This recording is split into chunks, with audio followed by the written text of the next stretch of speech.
Good morning students. देखिए बेटा, start करते हैं आपका जो टॉपिक था apparent weight of a body in a lift. किसी भी ऑब्जेक्ट का लिफ्ट में जो वेट होता है वो कैसे कम हो जाता है या कैसे इंक्रीज करता है, किस कंडीशन पे जीरो ही हो जाता है। तो ये सारी चीजें हमको इसमें पढ़नी है, ठीक है। इससे बेटा आपका इसके बाद कॉन्करेंट फोर्सेस बचा हुआ है इस चैप्टर में, ठीक है। और कोई भी टॉपिक अगर आपको याद आ रहा हो कि सर ये टॉपिक छूट गया तो मुझे बताइएगा, मैं उसको एक्सप्लेन करूंगा, ठीक है। अभी आई थिंक सिर्फ दो टॉपिक है, एपरेंट वेट वाला और सेकंड आपका है लास्ट वन करेंट फोर्सेस, ठीक है। इसके अलावा जो टॉपिक बचा हो बताइएगा, मैं उसको एक्सप्लेन करूंगा। अभी स्टार्ट करते हैं just apparent weight of body in a lift की किसी भी ऑब्जेक्ट को वेट लूज क्यों फील होता है। स्टार्ट करते हैं बेटा। जस्ट ये लिफ्ट सरफेस थी, हमने क्या किया, यहाँ पे एक इंसान को खड़ा कर दिया, ठीक है। इसका मास लेट कर लेते हैं, इसका मास क्या था बेटा, m। Late us consider mass of the person is m, ठीक है। अब कोई भी ऑब्जेक्ट अर्थ सरफेस पे जो फोर्स अप्लाई करता है या अर्थ सरफेस जिस फोर्स से उस ऑब्जेक्ट को अपनी तरफ अट्रैक्ट करती है वो बेटा किसके इक्वल होता है, w के इक्वल। वो फोर्स हमेशा आपका किसके इक्वल होता है, w के इक्वल। अब ये चीज याद रखिएगा, जब भी आप लेफ्ट सिस्टम पढ़ रहे होंगे, नॉर्मली कभी भी आप अर्थ सरफेस पे खड़े होते हैं तो जितना force Newton third of motion जो था उसमें बताया गया था कि हम जिस ऑब्जेक्ट पे जितना फोर्स अप्लाई करते हैं सेम अमाउंट ऑफ फोर्स वो ऑब्जेक्ट भी हमारे ऊपर जस्ट अपोजिट डायरेक्शन में अप्लाई करता है। अगर ये W नीचे अप्लाई हो रहा था तो इसके ऊपर भी कोई एक फोर्स अप्लाई हो रहा होगा, लेकिन जो ये अपवर्ड फोर्स लग रहा है बेटा इसको रीस्टोरिंग फोर्स बोलते हैं और R से रिप्रेजेंट करते हैं। It is known as restoring force और इसको बोला R से रिप्रेजेंट किया जाता है, रिप्रेजेंटेड बाय R। ये अपना अनुभव पढ़ा था, ध्यान से समझिएगा, मतलब आप लोग सीरियसली मत लेना, खासकर अपना बेटा, जस्ट फॉर किडिंग। आप यहाँ खड़े थे तो आपका वेट जो होगा वो किसके इक्वल होगा, m g के इक्वल होगा। सिंपल सी बात है, जितना ग्रेविटी आपके ऊपर वर्क कर रहा होगा या W जो होगा वो हमेशा एक रिस्टोरिंग फोर्स के इक्वल होगा। जितना फोर्स आप अर्थ सरफेस पे अप्लाई कर रहे होंगे, अर्थ सरफेस भी आपके ऊपर अपोजिट डायरेक्शन पे same amount of force apply करेगा, वो आपका रिस्टोरिंग फोर्स होता है। आपसे रिप्रेजेंट किया जाता है मास। अगर आपका m था, ग्रेविटी आपके ऊपर g लग रहा होगा तो W आपका किसके इक्वल हो जाएगा, mg के इक्वल हो जाएगा, ठीक है। और वो हमेशा आपका डाउनवर्ड होगा। फर्स्ट केस ये है, ठीक है। अब फर्स्ट केस की कंडीशन से अगर हम देखते हैं बेटा, नेट फोर्स कैलकुलेट करने की कोशिश करते हैं तो जो नेट फोर्स होगा वो F इक्वल क्या आ जाएगा, नीचे की तरफ जो फोर्स लग रहा था नीचे की तरफ बेटा आपका फोर्स क्या लग रहा था, mg, या आप यहाँ W भी लिख सकते हैं बेटा, ठीक है, mg माइनस कैपिटल R, ठीक है। और जो नेट फोर्स होगा, इतना तो समझ में आ रहा होगा कि नेट फोर्स आपका क्या होगा, जीरो होगा। क्यों जीरो होगा, आप अर्थ सरफेस पे खड़े हुए, ऐसा तो नहीं है कि आप नीचे की तरफ मूव करते हुए चले जा रहे हैं। अगर आप नीचे की तरफ मूव कर रहे होते तो आप अनबैलेंस फोर्स की कंडीशन पे होते। बैलेंस फोर्स की कंडीशन का मतलब क्या है कि अगर आप यहाँ पे खड़े हो गए, आप यहाँ पे खड़े तो रेस्ट की पोजीशन पे आप अपनी जगह से मूव नहीं कर रहे, ये कंडीशन क्या होगी बेटा, बैलेंस फोर्स की कंडीशन। तो सिंपल सी वही है कि बेटा रिजल्टेंट फोर्स जो होगा वो क्या होगा, जीरो। जितना आप अर्थ सरफेस पे लगा रहे हो same amount of force earth surface आप पे लगा होगा। ऐसा तो नहीं होगा कि आप एकदम ऊपर की तरफ हवा उड़ने लगते हैं, अर्थ सरफेस ज्यादा फोर्स अप्लाई कर देता है, नहीं होता है ना, सिंपल सा है। तो इनका रिजल्टेंट क्या होगा, जीरो। इसको हम किसके इक्वल लिख सकते हैं, जीरो के इक्वल। यहां से क्या आ जाएगा बेटा, देखो m g equals to r। क्यों आ जाएगा mg equal r, mg minus r equal, अगर आप जीरो लिखेंगे तो यहां से जो mg आएगा आपका वो क्या आ जाएगा, r के इक्वल आ जाएगा। रिजल्टेंट जो होगा, रिस्टोरिंग फोर्स होगा आपका बेटा वो r के इक्वल आ जाएगा। और r आपका हमेशा से w के इक्वल रहा है, आप देख चुके हैं जो w था वो किसके इक्वल था, r के equal. Same amount of restoring force apply हो रहा था, मैंने आपको बताया था। तो यहां पे क्या लिखेंगे, since r equals to w, that's why w equal क्या आ जाएगा आपका, mg, ठीक है। w equals to mg। यहां तक आपका ये फर्स्ट केस कंप्लीट हो गया। ये केस फर्स्ट है जब लिफ्ट भी मूव नहीं कर रही थी और ऑब्जेक्ट जो इसका ऑब्जेक्ट था वो भी स्टेशनरी था, मतलब वो भी मूव नहीं कर रहा था, ठीक है। तो यहां पे क्या आ जाएगा, केस फर्स्ट में, केस फर्स्ट में बेटा क्या आ जाएगा, व्हेन लिफ्ट एंड ऑब्जेक्ट या person, when lift and person both are stationary, मतलब स्टेशनरी का मतलब क्या, वो दोनों ही मूव नहीं कर रहे थे। अब केस सेकंड यहां से स्टार्ट करते हैं, देखिएगा केस सेकेंड, जब आपकी लिफ्ट ऊपर की तरफ मूव कर रही है, इस सेकंड में आपके बात करता है बेटा, जहां भी प्रॉब्लम हो बेटा बताइएगा, मैं इसको दोबारा से एक्सप्लेन करूंगा। यहाँ पे क्या आ जाएगा, when left is moving upward, when left is moving upward, जब लेफ्ट ऊपर की तरफ मूव कर रही होगी। तो देखते हैं आपकी लेफ्ट पहले बना ली जाती छोटी सी, यहाँ पे आपने लेफ्ट बना लिया, यहाँ से फिर से हम वो अपने खड़े कर देते हैं, ठीक है। एम मास का अपना अनुभव, ठीक है। ये नीचे की तरफ वही अपना W अप्लाई कर रहा होगा, इसके ऊपर नेट जो रेस्टोरिंग फोर्स होगा वो R हो जाएगा।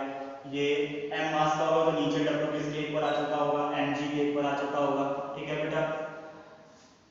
अब ये जो लेफ्ट थी A एक्सीलरेशन से ऊपर की तरफ मूव कर रही थी, सॉरी A एक्सीलरेशन से अपवर्ड डायरेक्शन पे मूव कर रही थी। When left is moving upward, तो उस कंडीशन पे सिंपल सा आप जो फॉर्मूला लिखेंगे वो आपका स्टार्टिंग का एन से होगी। स्टार्टिंग आपकी क्या आएगी, यही आएगी। कैसे आएगी ध्यान से देखिए बेटा, F इक्वल जो आएगा आपका नेट फोर्स अगर कैलकुलेट कर रहे होंगे तो वो सिंपल सा क्या आ जाएगा, mg माइनस r। यहाँ W माइनस R लिखेंगे क्योंकि जो W होगा वो माइनस R करेंगे नेट रिजल्टेंट फोर्स, और जैसे W और R को माइनस करते हैं नेट रिजल्टेंट फोर्स आपका किसके इक्वल आ जाता है, 0 के इक्वल। बट एक चीज और आप यहाँ पे देखने वाली है बेटा, जो फोर्स होगा वो एक और होगा कि जब कोई ऑब्जेक्ट हमने इसको ऊपर की तरफ फेंका, ऐसे जब ऊपर की तरफ बेटा थ्रो किया था तो हमने इस पे कोई फोर्स अप्लाई किया, इसका m मास था, a एक्सीलरेशन से ऊपर की तरफ जा रही थी। जब भी आपको हमेशा से बताया गया था बेटा, जब कोई object up and down motion perform करता है या मोशन अंडर ग्रेविटी परफॉर्म करता है, उस कंडीशन पे अगर मोशन अपवर्ड डायरेक्शन पे होता है तो एक्सीलरेशन आपका हमेशा नेगेटिव कंसीडर करते थे। क्यों? क्योंकि वहां पे रिटार्डेशन हो रहा होता था। ऑब्जेक्ट यहाँ से मूव करना स्टार्ट किया, आपने यहाँ से थ्रो किया, ऑब्जेक्ट धीरे धीरे ऊपर जाता है, एक कंडीशन आती थी यहाँ पे रुक जाता था, ऑब्जेक्ट स्टेट स्टेशनरी हो जाता था। क्यों? क्योंकि यहाँ पे उसका मोशन जीरो हो जाएगा। यही एक कंडीशन थी बेटा, जब मोशन जीरो हो जाने का मतलब कि एक्सेलरेशन उसका किसमें कन्वर्ट हो जाता है, रिटार्डेशन में। कब? जब ऑब्जेक्ट अपवर्ड मोशन परफॉर्म कर रहा होगा, तो वहां पे a आपका क्या हो जाएगा, माइनस a। और अगर यहाँ से हम फोर्स कैलकुलेट कर रहे होंगे, उस कंडीशन के लिए फोर्स कैलकुलेट करेंगे when object is moving upward या moving upward in the under gravity, तो वहां पे f आपका किसके इक्वल आ जाएगा, पहले तो m, ठीक है। और जो एक्सेलरेशन a से मूव कर रहा था वो एक्सेलरेशन a कैसा आ जाएगा, नेगेटिव एक्सेलरेशन आएगा, क्योंकि जब आप अपवर्ड डायरेक्शन में मूव कर रहे हैं उस कंडीशन पे आपका नेगेटिव एक्सेलरेशन क्यों आता है, क्योंकि वो रिटार्डेशन में कन्वर्ट हो चुका है, ठीक है। तो इसको जब सिंपल सा फार्मूला लिखेंगे आपका f इक्वल बेटा क्या आ जाएगा, माइनस ma, ठीक है। ये इक्वेशन आपकी फर्स्ट लेट कर लेते हैं और इसको इक्वेशन सेकंड लेट कर लेते हैं, यानी कि from equation first and second, from equation first and second. Equation first and second से देखते हैं बेटा, बोथ साइड LHS सेम था। अगर LHS सेम है तो दोनों का RHS भी सेम हो जाएगा। यहाँ क्या आ जाएगा, minus ma equals to mg minus r, mg minus r। r और ma को इंटरचेंज कर लेते हैं, दोनों नेगेटिव थे दोनों पॉजिटिव हो जाएंगे। यहाँ पे जो रिजल्टेंट यानी रेस्टोरिंग फोर्स आएगा, सॉरी रेस्टोरिंग फोर्स जो R आएगा वो आपको किसके इक्वल आ जाएगा बेटा, mg, ठीक है, और प्लस ma। आप चाहें तो यहाँ से m कॉमन ले सकते हैं क्योंकि m आपका सेम होगा। m सेम क्यों होगा बेटा, जो मास आपका अंडर ग्रेविटी था वही मास आपका जब ऑब्जेक्ट मूव कर रहा होगा उस टाइम एक्सेलरेशन पे होगा, ठीक है बेटा। नेक्स्ट थर्ड इसकी अगर जो थर्ड स्टेप थी उसकी बात करते हैं, व्हेन ऑब्जेक्ट इज मूविंग या when lift is moving downward. बेटा ये आपका r हमेशा से w के इक्वल रहा है, तो सिंपल सी चीज है, एक चीज और लिख दीजिए यहाँ पे, w equal mg plus ma, ठीक है ना। लास्ट स्टेप है। इसके बाद थर्ड केस की बात करेंगे, केस थर्ड में आते हैं when left is moving downward, ठीक है। यहाँ पे क्या लिखेंगे बेटा, व्हेन left is moving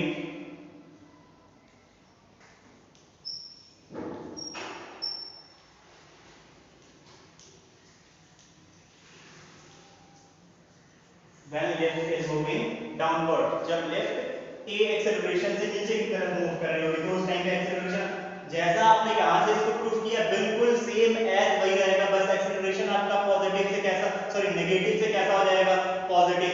देखिएगा जब लिफ्ट आपकी नीचे की तरफ मूव कर रही है, सिंपल सा यहाँ से फिर किसी को खड़ा कर लेते हैं, अब आज वो भी जगह किसी और को खड़ा कर देना, नहीं वो परेशान हो जाएगा, मेरे को खड़ा करना है। यहाँ क्या आ जाएगा, m मास, ये नीचे की तरफ w वेट अप्लाई कर रहा होगा, ठीक है। यहाँ रिस्टोरिंग फोर्स ऊपर की तरफ एक F लग रहा होगा, ठीक है। रिस्टोरिंग फोर्स बेटा आपका F हो जाएगा जब ये लिफ्ट नीचे की तरफ a एक्सेलरेशन से मूव कर रही थी बेटा, ठीक है। तो उस कंडीशन पे सिर्फ वही सिंपल सा रिजल्टेंट फोर्स जो कैलकुलेट करते थे, F इक्वल आपका क्या आ जाएगा बेटा, सबसे पहले तो mg माइनस r, इसको आप w माइनस r भी लिख सकते हैं, और नेट रिजल्टेंट फोर्स होगा आपका किसके इक्वल, हमेशा की तरह 0 के इक्वल। जब आप 0 के इक्वल लिखेंगे उसके तुरंत बाद सेकंड स्टेप पे आते हैं, ये तो हो गया अंडर ग्रेविटी वाला, एक कंडीशन है जब ऑब्जेक्ट स्टेशनरी है। अब जैसे ही ऑब्जेक्ट ने मूव करना, नीचे की तरफ मूव करना स्टार्ट कर दिया बेटा इस एक्सेलरेशन से a, अब ये एक्सेलरेशन ही होगा, इसको यहां से छोड़ दीजिए, ऑब्जेक्ट नीचे की तरफ मूव करता ही चला जाएगा, रुकेगा नहीं, जब तक इसको कहीं रोका नहीं जाएगा तब तक ये रुकेगा नहीं, नीचे की तरफ मूव करता जाएगा। तो आपका एक्सेलरेशन कैसा आएगा, पॉजिटिव। और जब ऑब्जेक्ट ऊपर की तरफ आप थ्रो करते हैं तो धीरे धीरे उसकी मोशन क्या हो जाता है, कम होने की वजह से एक जगह जाके रुक जाता है, तो इसलिए यहाँ पे अपवर्ड मोशन रिटार्डेशन होता है। जैसे ही ऑब्जेक्ट डाउनवर्ड मोशन करता है वहां पे क्या होता है, एक्सेलरेशन। सिंपल सा देखिएगा बेटा फॉर्मूला, जब इसका सेकंड लिखेंगे, जब ऑब्जेक्ट लिफ्ट नीचे की तरफ मूव करने लगेगी वहां पर क्या आ जाएगा, m और a, यहाँ पे नेगेटिव आया था बेटा जब अपवर्ड मोशन को आप परफॉर्म कर रहे थे, यहाँ a कैसा आ जाएगा, पॉजिटिव आ जाएगा, ठीक है। सिंपल सा देखिएगा बेटा, इसको इक्वेशन फर्स्ट लेट कर लेते हैं, इसको इक्वेशन लेट कर लेते हैं second. From equation first and second देखिएगा बेटा दोनों का एलएचएस कैसा है, सेम है, ठीक है। यहाँ क्या लिख देंगे, from equation first and second दोनों का एलएचएस सेम था, तो यहाँ पे क्या लिख सकते हैं बेटा, mg minus r equal ma और r को इंटरचेंज कर लीजिए पहले की तरह, तो यहाँ क्या जाएगा बेटा mg प्लस सॉरी ma उधर इक्वल के साथ उधर साइड प्लस में था, तो यहाँ आएगा तो माइनस में आ जाएगा माइनस ma और इक्वल में क्या आ जाएगा r, यहाँ से रिजोनेंट फोर्स किसके इक्वल आ जाएगा, mg minus ma equal r, और वहां पे रिस्टोरिंग फोर्स किसके इक्वल आया था, mg plus ma equal r। अब सिंपल सा है कि r आपका हमेशा से w के इक्वल आता है, लास्ट स्टेप जो इस डेरिवेशन की होगी वहां पे क्या लिख देंगे, w equal mg minus m, ठीक है। ये आपका डेरिवेशन था किसके लिए, एपेरेंट वेट के लिए, कि कभी भी ऑब्जेक्ट को वेटलेसनेस क्यों फील होता है।